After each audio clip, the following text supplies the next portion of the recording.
nossa última teleaula, nós vimos que algumas peças podem ser representadas com supressão de vistas. Você se lembra? É claro. Você aprendeu junto com a gente. Agora, esse assunto de supressão de vistas ainda não acabou. Tem muito a ser pesquisado. Nós vamos continuar pesquisando hoje, na nossa teleaula.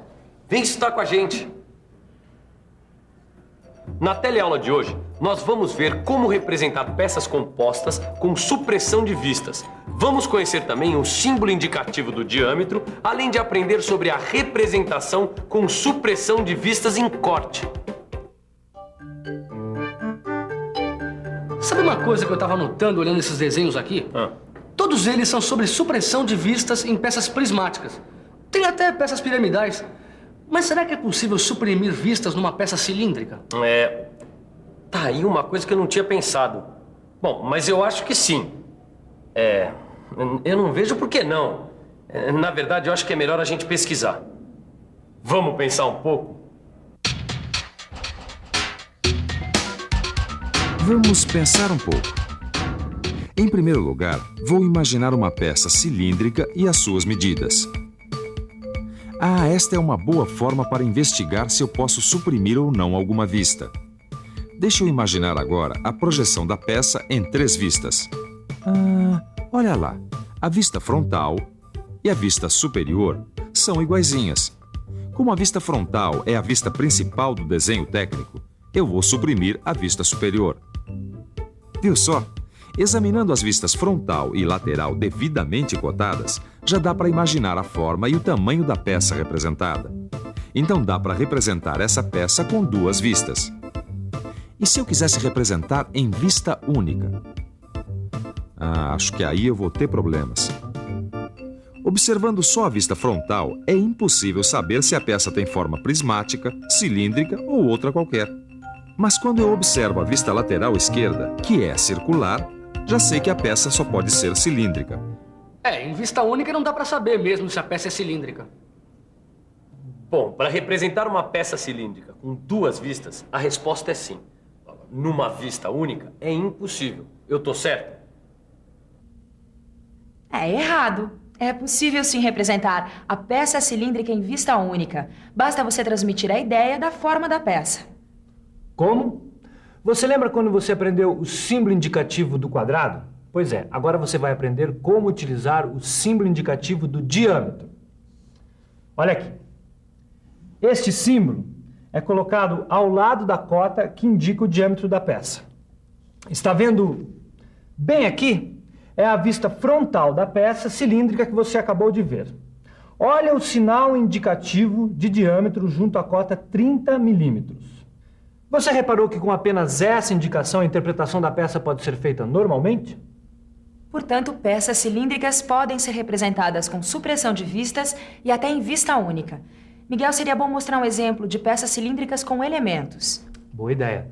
Peças cilíndricas com elementos também podem ser representadas com vista única. Isso vai fazer você entender ainda mais o que a gente acabou de explicar. Olha aí um bom exemplo. Uma peça cilíndrica com espiga redonda e furo passante, representada em perspectiva. Agora dá uma olhada na projeção em 2 vistas. Bem, com essas 2 vistas já dá para ter uma ideia total da peça, concorda? Você reparou que na vista frontal não dá para saber se a peça é cilíndrica ou não? É a vista lateral esquerda que dá a indicação. Se quisermos tirar a vista lateral esquerda para representar a peça em vista única, vamos ter que usar o símbolo indicativo de diâmetro. Olha lá, ele está ao lado da cota do diâmetro da peça, do diâmetro da espiga e do diâmetro do furo passante. E olha agora uma nova peça. Também é uma peça cilíndrica, mas a diferença é que essa contém um elemento quadrado. Olha como ficaria a representação em vista única. Para representar a espiga quadrada, é necessário utilizar o símbolo indicativo de quadrado e o símbolo indicativo de superfície plana, que você já conhece. E olha lá o símbolo indicativo de diâmetro na cota que dá a medida do corpo da peça. Viu como, com a ajuda desses símbolos, torna-se simples a representação de uma peça em vista única? E esse mesmo raciocínio vale também para as peças cônicas. E peças cônicas com elementos, isto é, Sempre que se quer representar uma superfície cilíndrica de uma peça em vista única, e a vista frontal não passa a ideia de que a peça é cilíndrica, como nesse caso, então se recorre a esse símbolo indicativo de diâmetro. Oi, Ananias, tudo bem? Oi, Marcos, tudo bem? E aí, o que é que manda, hein? Pois é sobre aquela peça que você ficou de fazer pra mim. Ah, trouxe o desenho. Trouxe, tá aqui. Só que tem um problema, né? Ah, é uma forma composta. Forma composta? É, em desenho técnico a gente chama forma composta quando elas combinam várias formas numa peça só. Nessa aqui existem várias formas. Formas prismáticas, piramidais e formas cônicas. Mas você disse que tinha algum problema com o desenho? Ah, pois é. É com o desenho técnico. Ó. Mas eu não estou vendo nada de errado com esse desenho aqui. Como não, Ananias? Olha só, tem uma vista só. Parece que deu preguiça no desenhista. Ele deixou de mostrar a vista superior, a lateral esquerda. E olha que a peça é complicada, como você mesmo disse, né? É, mas não deu preguiça no desenhista, não. É que ele representou a peça em vista única. Ah, quer dizer que não tem problema. Não, é claro que não. Olha só essas cotas aqui. Ah, agora que eu reparei. Tem uma marca aqui ao lado. Então, essas marcas aqui são símbolos de diâmetro. Com eles eu sei que essa parte da peça é circular e não preciso de outras vistas. Nesse caso aqui, tem o diâmetro maior da parte cônica, que é 19 milímetros, tá vendo? Esse aqui é o diâmetro da superfície truncada da parte cônica, que é 12 milímetros. E aqui, o diâmetro dos furos redondos, que é 6 milímetros. Esse outro símbolo indicativo de quadrado é esse aqui, ó. Ele indica que essa parte da peça é quadrada e assim economiza mais uma vista. Tem também esse corte parcial aqui que ajuda a visualizar a parte interna. E todas as demais cotas estão aqui. O desenho está perfeito. Ah, que bom, Ananias. Agora eu fico tranquilo. Bom, assim que a peça estiver pronta, eu telefono para você. Obrigado. Tchau. Tchau. Será que dá para imaginar uma representação com supressão de vistas em corte? Eu acho que dá. Mas a gente não vai saber se a gente não vê, né? Eu acho que eu vi uma peça em corte... Pra cá, eu acho. Ah, por aqui. Olha aqui. Uma peça cilíndrica com uma espiga e um furo passante. É, e esta em corte total. É um ótimo exemplo. A gente podia tentar fazer as vistas ortográficas. Boa ideia. Vamos lá. Ó, vamos tentar suprimir uma das vistas. Certo, mas qual? Primeiro, vamos fazer a vista frontal, que é a principal. Olha só. Ela tem todas as informações, mas não disse a peça cilíndrica. Bom, então faz agora a vista lateral esquerda. Acho que você está certo, Tito. A vista lateral esquerda me parece uma boa escolha. Ah, olha só.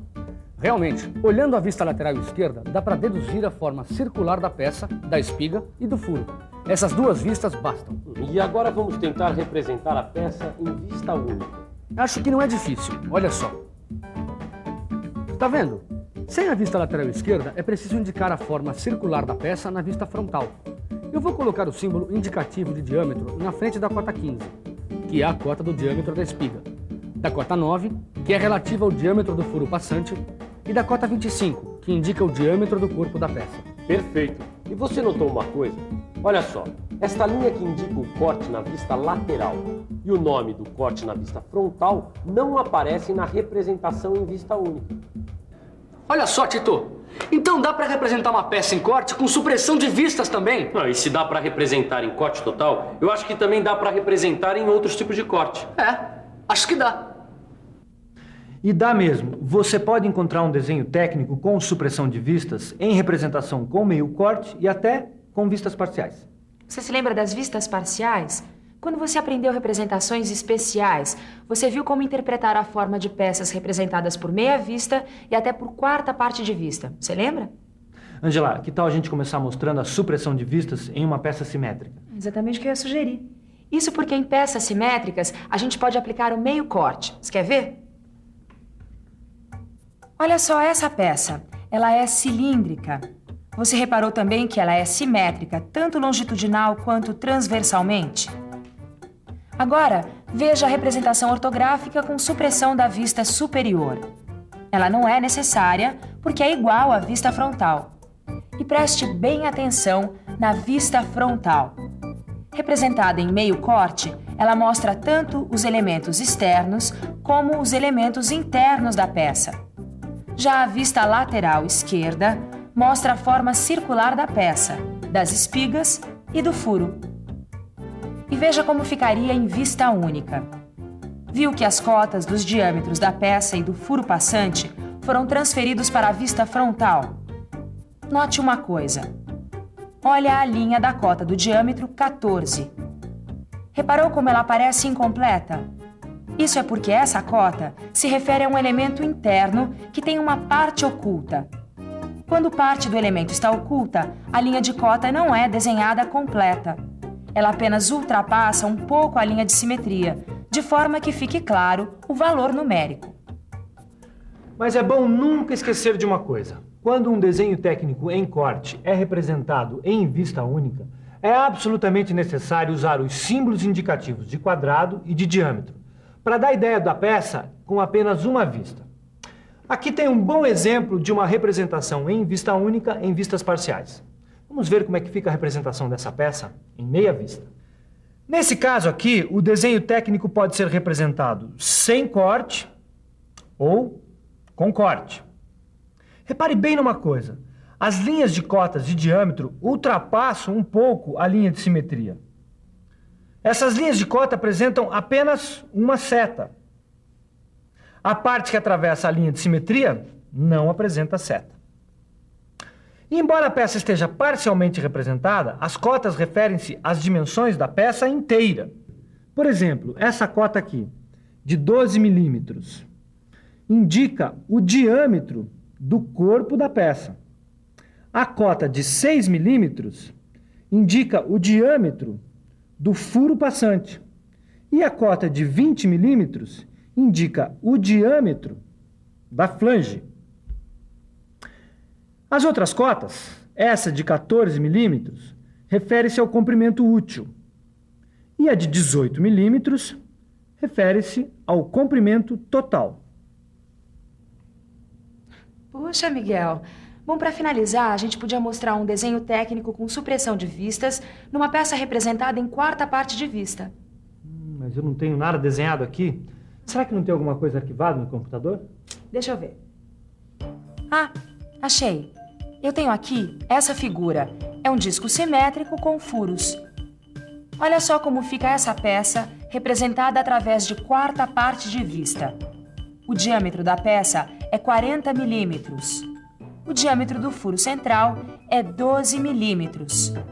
A cota que indica a distância entre furos menores opostos é 26 milímetros. O diâmetro dos 6 furos menores é 4 milímetros. A espessura da peça, indicada pela abreviatura ESP1, é 1 milímetro. Repare também que as duas linhas de simetria aparecem identificadas pelos 2 traços paralelos nas extremidades. E não esqueça que as representações através de vistas parciais mostram apenas partes do todo, mas as cotas indicadas nessas vistas referem-se às dimensões de toda a peça. Puxa, quando a gente começou a estudar esse assunto de supressão de vista, eu não imaginava que ia ter tanta novidade. É verdade. Por isso mesmo é que eu acho que está na hora de uma revisãozinha. Você não acha? E atenção, se liga aí que é hora da revisão. Na teleaula de hoje, você conheceu o símbolo indicativo do diâmetro e sua importância para representar peças cilíndricas em vista única. Aprendeu também supressão de vistas em peças cônicas, em peças com forma composta e, finalmente, representação com supressão de vistas em desenhos técnicos com corte. Para nós que trabalhamos com mecânica, saber ler e interpretar um desenho técnico é fundamental. Por isso, não deixe de praticar. No seu livro, você vai encontrar exemplos e exercícios que vão deixar você um craque. Pratique e até a próxima.